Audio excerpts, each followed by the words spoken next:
Em nome do Pai, do Filho e do Espírito Santo. Amém.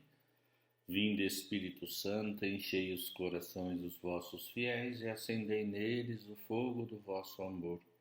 Enviai o vosso Espírito e tudo será criado e renovareis a face da terra. Oremos, ó Deus, que instruíste os corações dos vossos fiéis com a luz do Espírito Santo, fazei que apreciemos retamente todas as coisas segundo o mesmo Espírito e gozemos sempre da sua consolação por Cristo Senhor nosso. Amém.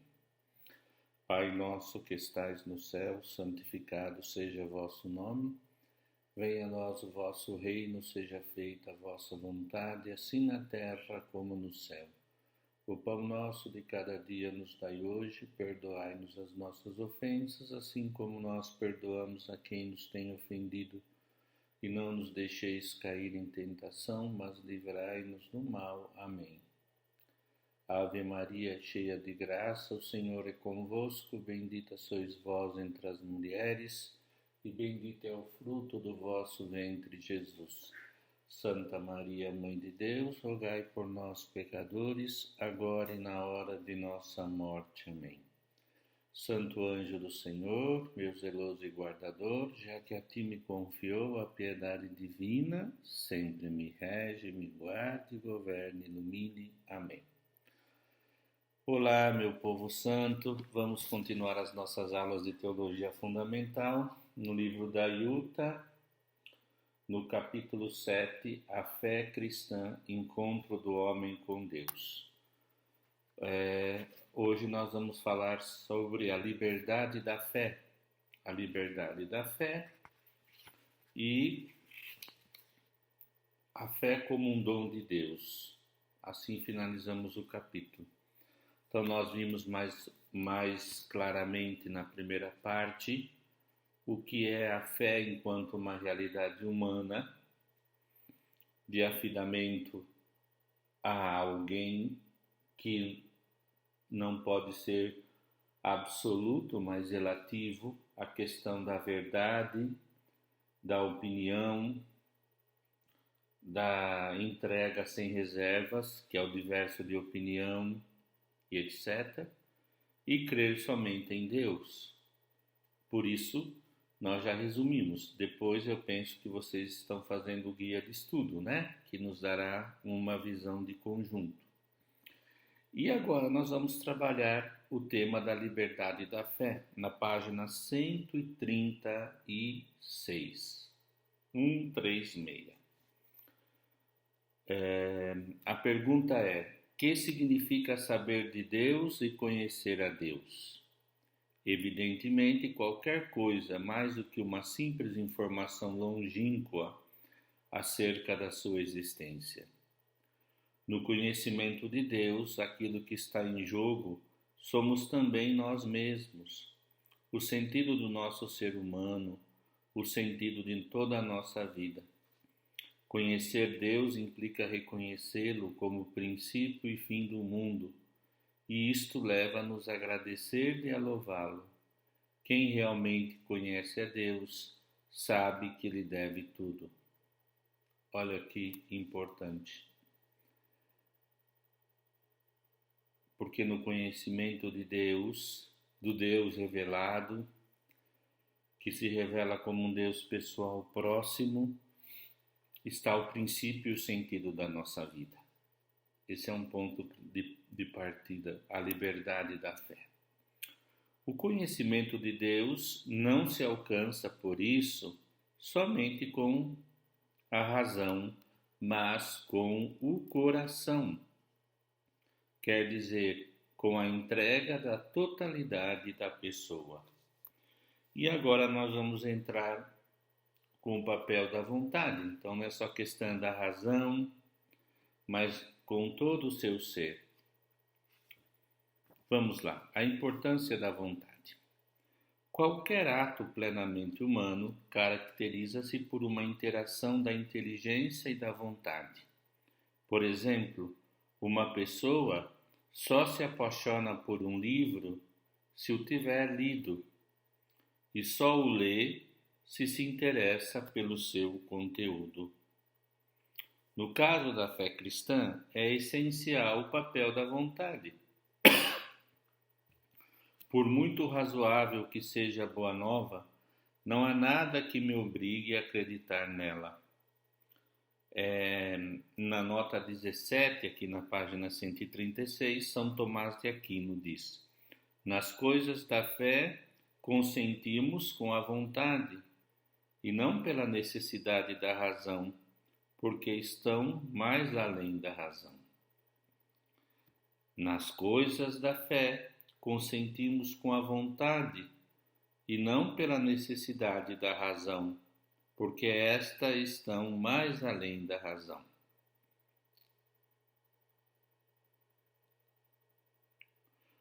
Como a inteligência nunca chega à verdade extrínseca, em face da qual não poderia resistir, a vontade deve tomar uma autêntica decisão de fé.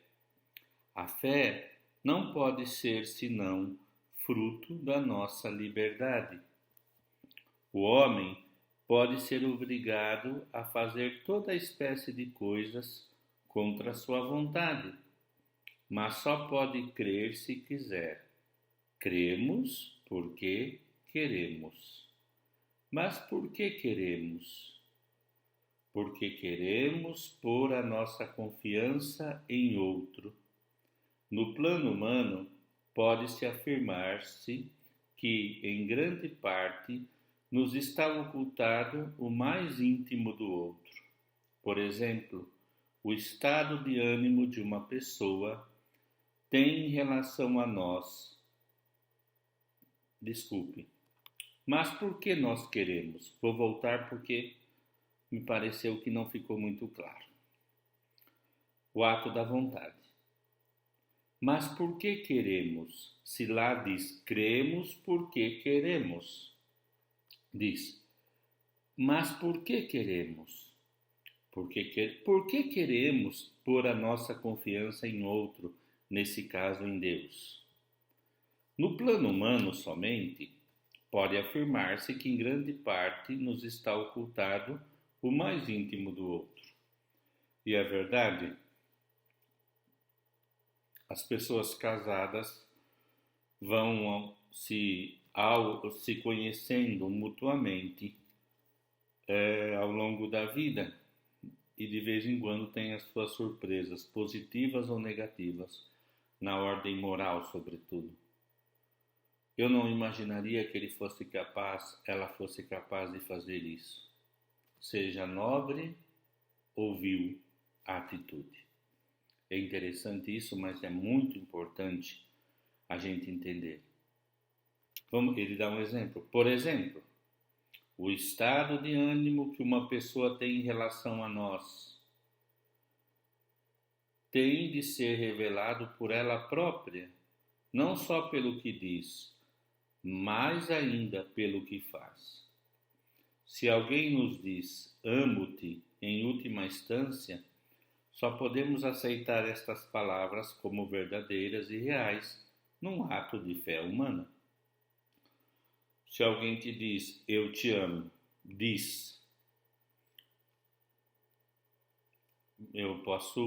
faço um ato de fé, que só será comprovado se ela demonstrar que me ama. Ok? Então vamos. Esta fé que prestamos a outro é algo especialmente aparentado com um mistério, porque brota da liberdade. Nunca podemos especificar completamente por que acreditamos numa pessoa. Normalmente, não se deve a uma razão só, mas há antes um conjunto de motivos que conflui num impulso para acreditar. Num plano mais revelado, pode-se dizer exatamente o mesmo da revelação divina. Quando Deus fala ao homem, não lhe dá a conhecer estados objetivos de coisas, mas abre-lhes a sua intimidade e manifesta-lhe o seu amor sem limites. Por que queremos então crer? Vou ler de novo.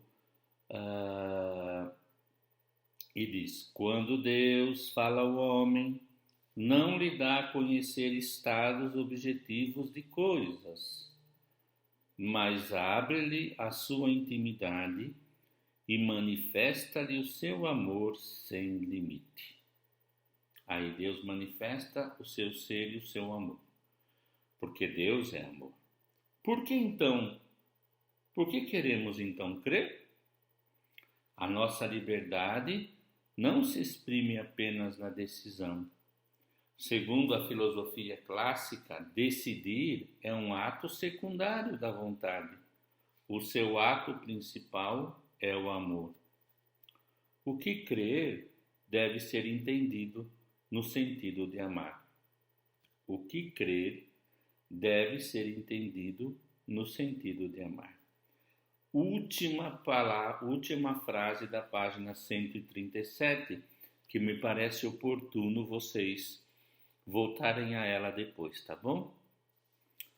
Creio porque amo, cremos porque amamos. Creio porque amo, cremos porque amo. É uma frase do cardeal Newman, que eu já falei, da sua conversão à Igreja Católica. Cremos em Cristo porque o amamos, lá no começo da 138. A fé é, de certo modo, uma declaração de amor. Aqui ela cita a Conferência Episcopal Alemã no Catecismo Católico para Adultos. A Jutta, falecida, era alemã, e eu acho que essa frase resume tudo. A fé é, de certo modo, uma declaração de amor a Deus. E o último parágrafo desse item. A vontade do crente orienta-se para a pessoa da testemunha para Cristo. Ama a testemunha, o garante, que assente e afirma. Quem corresponder ao seu amor com amor. Vemos novamente que a fé cristã não é puramente um conhecimento teórico, é conhecimento sempre afetivo e apaixonado. É o ato de uma inteligência devota e amante. É, enfim, correspondência ao amor, um encontro entre Deus e o homem. Aqui me parece muito claro que a gente poderia dizer que a fé é um ato de amor, não é um ato da imaginação e da sensação, desse aspecto da fantasia, né? Que hoje nós poderíamos traduzir como paixonite. Eu brinco com esse termo, né, para falar, agora paixonite, deu uma paixonite. Também na religião a gente pode ter paixonites, mas se a gente se ama, o amor é uma decisão, é um ato da vontade, é uma declaração de amor a uma pessoa concreta. E essa concreta é o Deus uno e trino manifestado em Jesus Cristo. Então aqui nós tivemos a importância da vontade. Então gostaria que vocês pudessem depois estudar no guia de estudo que eu vou fazer, para que nós possamos sempre mais aprofundar esse tema. Agora diz aqui sobre a fé e inteligência, para concluir esse tema, que é um saber particularmente pessoal. Isso é interessante? Vamos lá.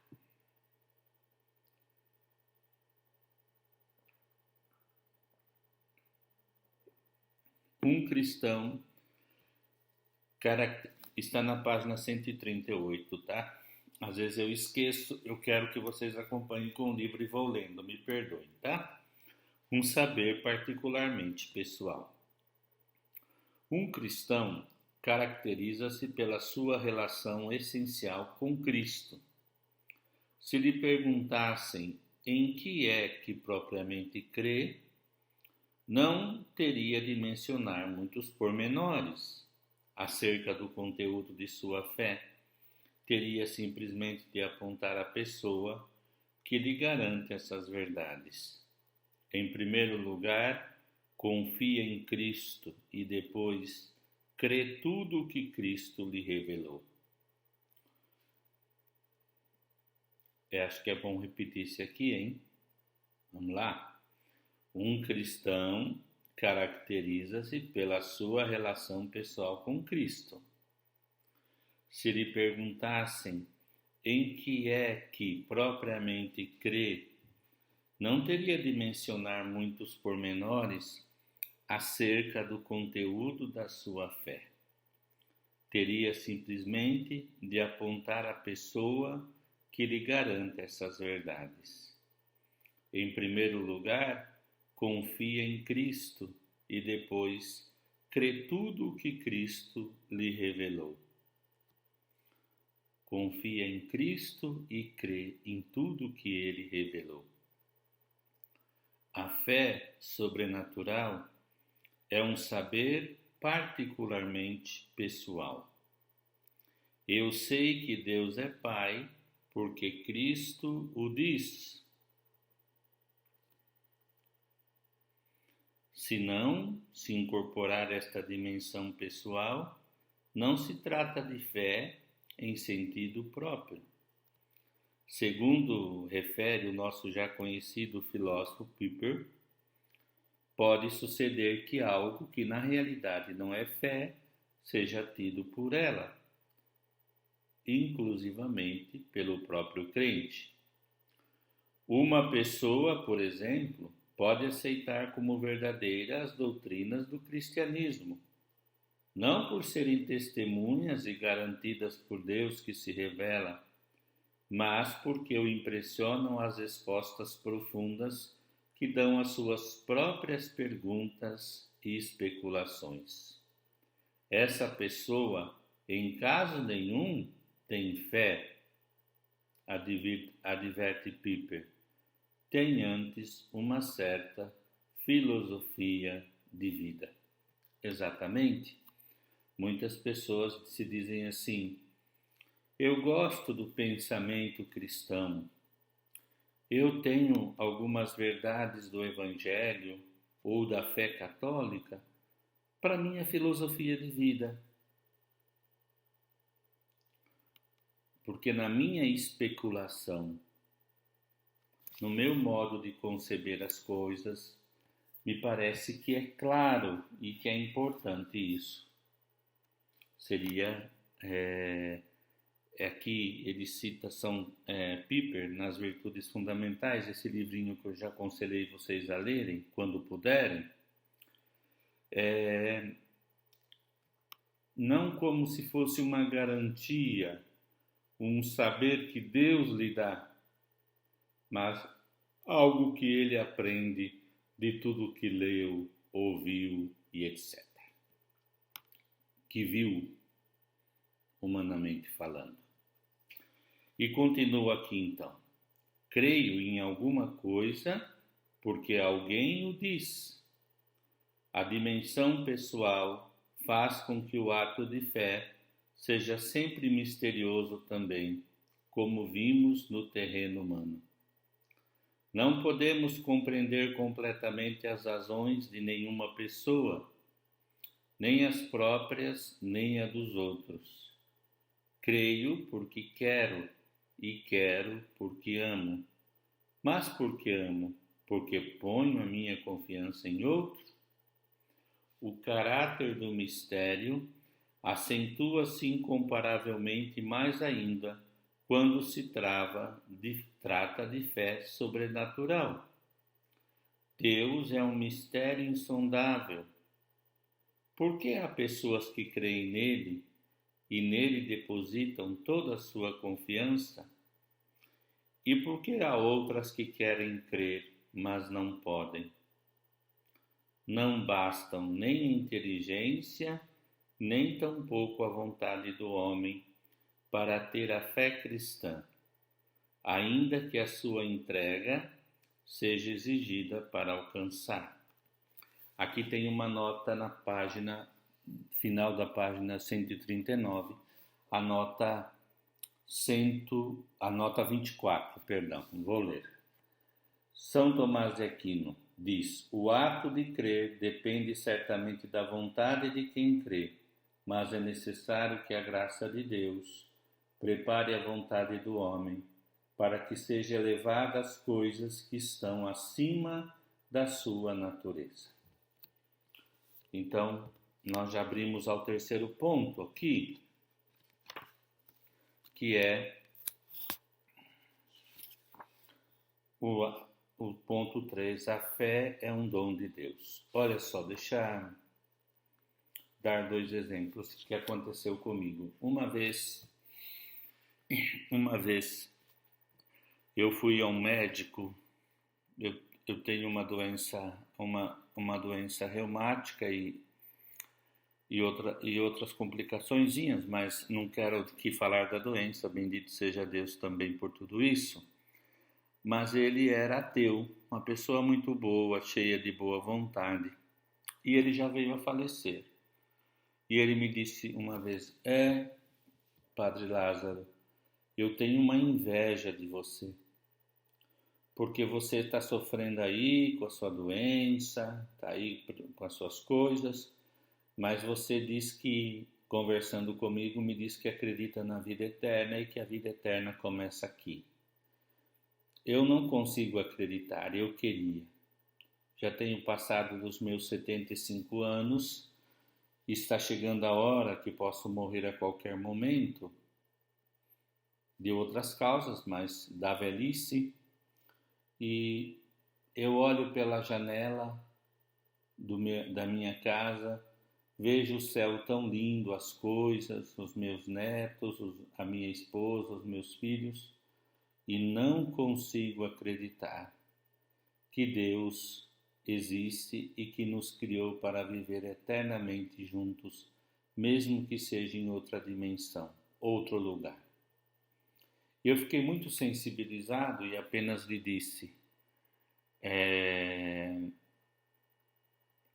rezarei pelo Senhor. E ele disse: te agradeço muito. Felizmente ele não era um médico da minha rotina, ele não era uma pessoa que eu via muito, me foi enviado um outro médico para ele apenas fazer uns exames, algumas coisas lá, e só sei que rezo até por hoje, porque independente da falta de fé dele, eu acredito que Deus o tenha ajudado a refletir profundamente e a bondade dele não foi esquecida pelo Senhor. Outro fato mais recente é uma pessoa que trabalha na área de linguagem, escrito, sobretudo para acadêmicos, para quem escreve artigos, trabalhos, e essa pessoa eu procurei para poder me acompanhar na parte de projeto do meu pós-doc e outras coisas mais que sempre me ajudam, essas coisas que a gente sempre precisa de alguém. E numa conversa, uma pessoa maravilhosa, também muito querida, eu perguntei: mas você tem alguma fé? Você é cristã? Ela falou: não consigo, padre. Eu busco acreditar que existe alguém do outro lado. Assim definiu. Eu falei: posso rezar por você? Eu agradeço muito. E todas as mensaginhas que eu mando, agora também as mensagens do Encontro Mariano, ela agradece muito. Espero que Deus lhe conceda o dom da fé, porque é um dom. Falando em dom, vamos continuar, né? Parar de papo e vamos continuar na aula. Então agora página 140 até a página 143. Vamos fechar esse capítulo tão lindo, não é mesmo? Muito, muito lindo mesmo.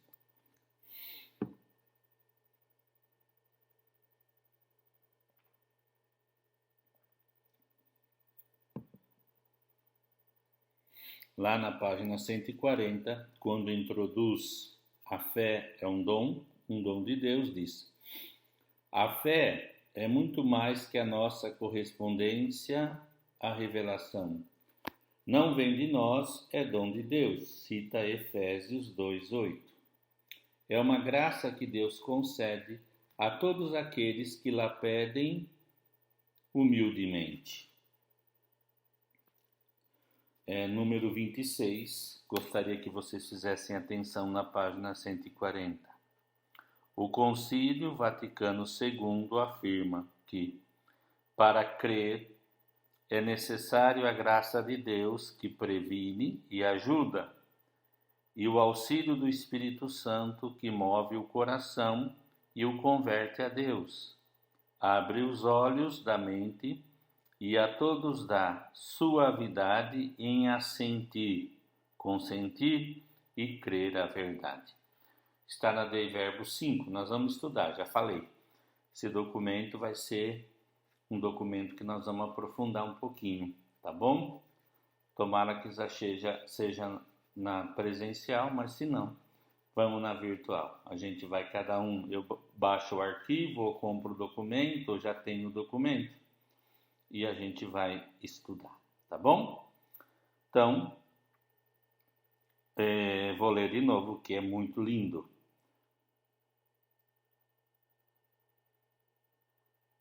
Para crer é necessário a graça de Deus que previne e ajuda, e o auxílio do Espírito Santo que move o coração e converte a Deus, abre os olhos da mente e a todos dá suavidade em assentir e crer a verdade. Aqui está, desculpa, é asma, gente. Tá bom? Então vamos ver então, se é um dom, o que é revelação interior. Nem todos os que escutam a pregação da fé se convertem a Cristo. Bendigo-te, ó Pai, Senhor do céu e da terra, porque escondeste estas coisas aos sábios e aos entendidos e a revelaste aos pequeninos. Jesus aqui não está a falar da revelação exterior que se dirige a todos os homens. Todos os homens recebem o anúncio da palavra, esperamos a evangelização, não é? Está a falar da revelação interior, que leva à aceitação das suas palavras na fé. Esta aceitação é um dom de Deus que recebem o que estão dispostos a acolher. É como aqui uma coisa, Deus não faz acepção de pessoas, mas o dom de crer está submetido a uma coisa, a disposição de abertura do coração de cada ser humano. E aqui os pequeninos são aqueles que dizem: eu quero, eu estou disposto a acolher. Deus dá o dom e pede o acolhimento. Segundo o testemunho do Novo Testamento, há uma ação interior de Deus no coração dos que entram em caminho para a fé. Esta ação inclina e atrai o homem para aquilo que ouvem na pregação. Olha, última frase que começa na 140. Ninguém pode vir a mim se o Pai o não atrair. As insinuações divinas produzem-se no mais íntimo do ser humano para suscitar uma resposta generosa. Esta ação de Deus eleva e transforma a subjetividade humana para a connaturar com a palavra divina. Aí a nota 29, João 6,4, se o não for atraído. Então há insinuações, moções de Deus na nossa alma que nos chamam. Esta ação de Deus, repito aqui, primeiro parágrafo, quarta linha da página 141. Esta ação de Deus eleva e transforma a subjetividade humana para connaturar com a palavra divina. Connaturar. Tornar-se próprio dessa natureza do homem crer na palavra divina. Segundo São Paulo, Deus faz brilhar uma luz nos nossos corações. Trata-se de uma iluminação interior por meio da qual o conhecimento humano se coloca em condições de perceber algo que não pode alcançar em virtude da sua própria força. Quando se acende esta luz, a revelação é completa. A palavra divina alcançou o coração do homem. Nesse instante, sucede o que é peculiar da revelação, a cintilação relampejante, o momento do choque da pedra com a superfície, ainda calma das águas, que nelas vão seguidamente acolher este caírem e o vão transmitir interminavelmente. O mais íntimo fato da revelação é o próprio ato divino da comunicação. Aí está mais uma vez a citação de Piper.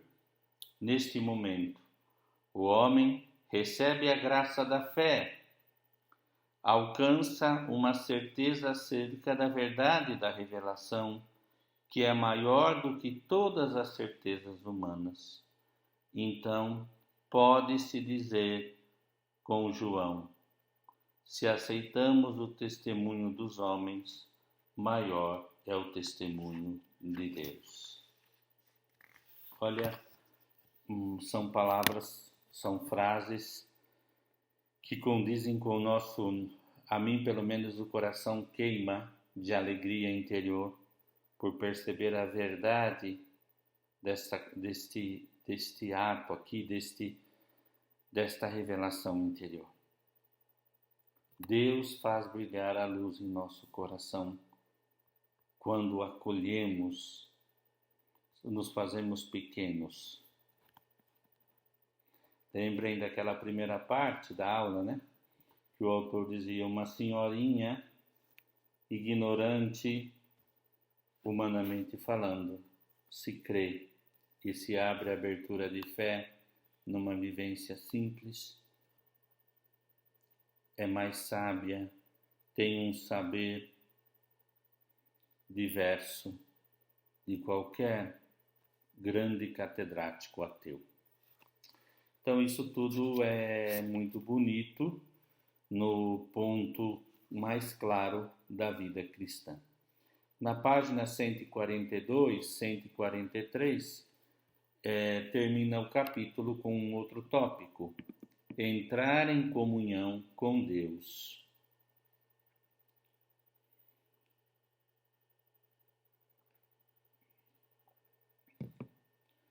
A fé abrange o homem todo, com todas as suas interrogações, desejos, inquietações e esperanças.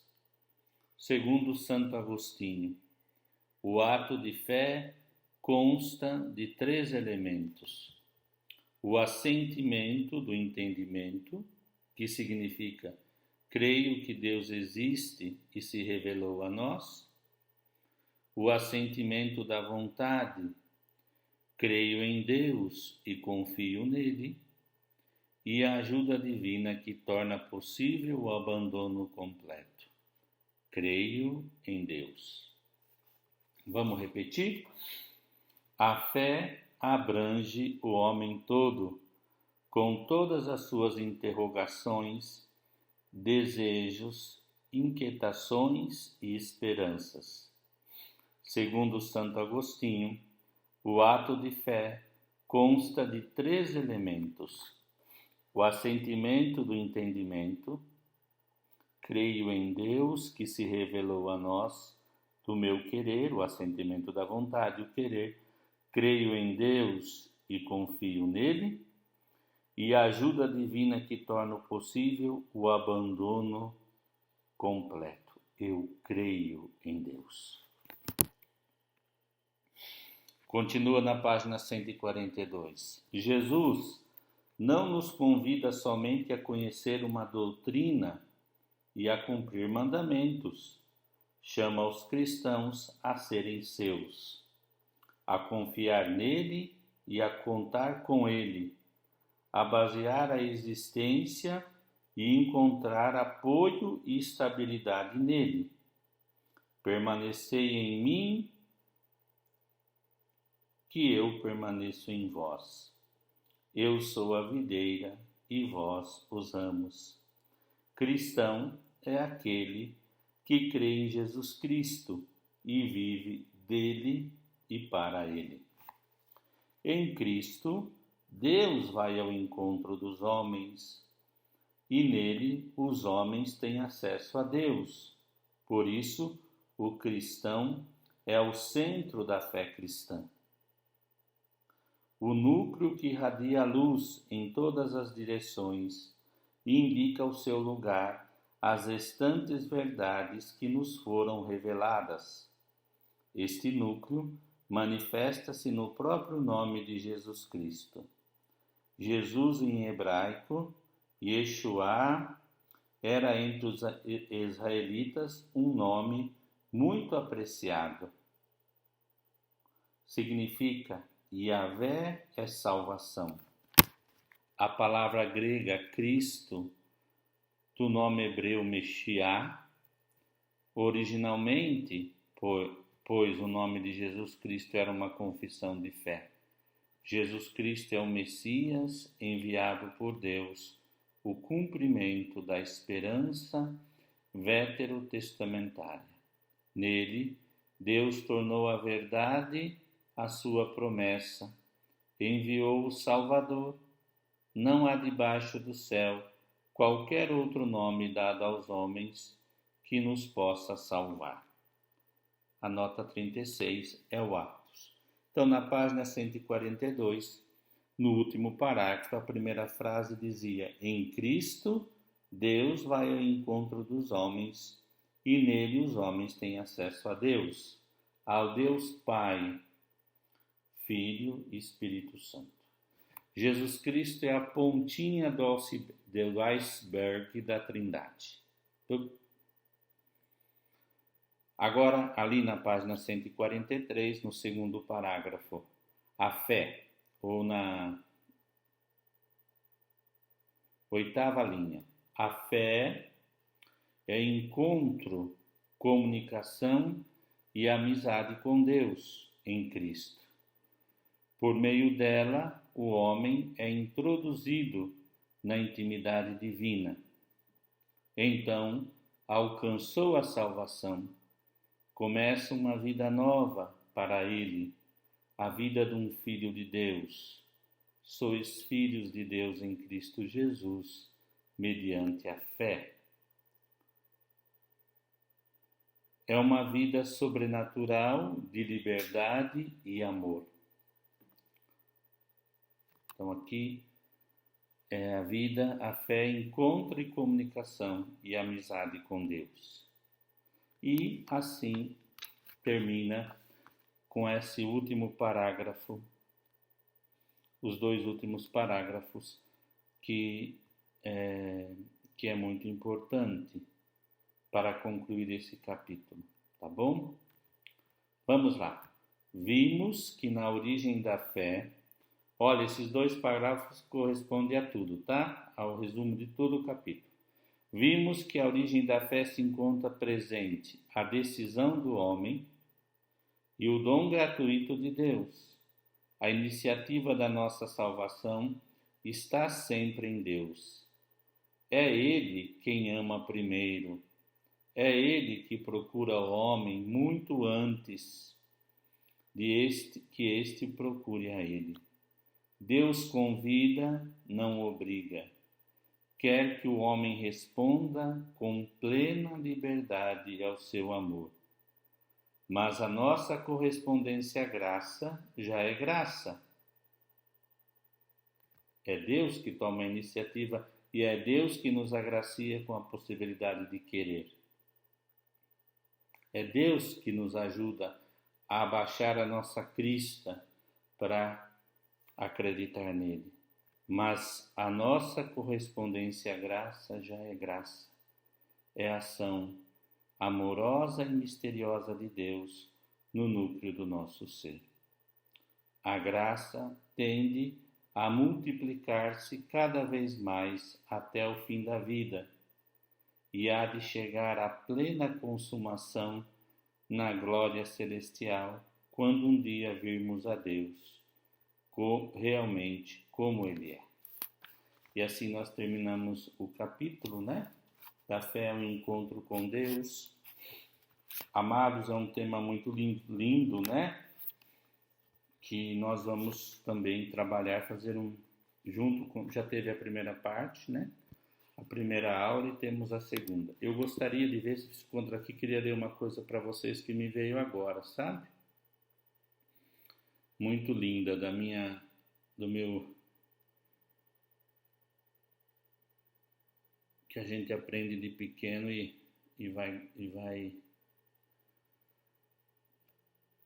Peraí, viu? Desculpa aí.